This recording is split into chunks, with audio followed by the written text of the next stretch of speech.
ছোট্ট বন্ধুরা, এখন আমরা শিখব বিভিন্ন ফলের নাম। এইটা হলো অরেঞ্জ। অরেঞ্জকে বাংলায় বলে কমলা।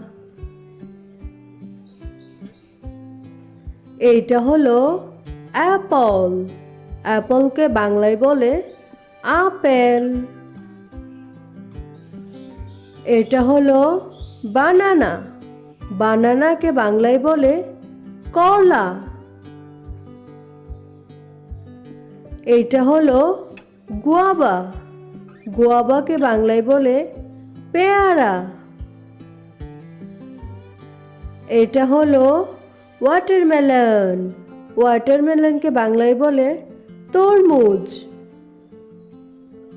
এটা হলো পেয়ার। পেয়ারকে বাংলায় বলে নাশপাতি।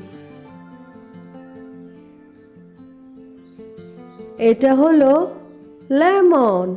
লেমনকে বাংলায় বলে লেবু।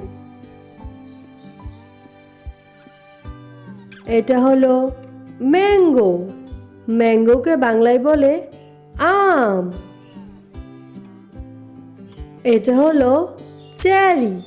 চেরিকে বাংলায় বলে চেরি ফল। এটা হলো জ্যাকফ্রুট। জ্যাকফ্রুটকে বাংলায় বলে কাঁঠাল।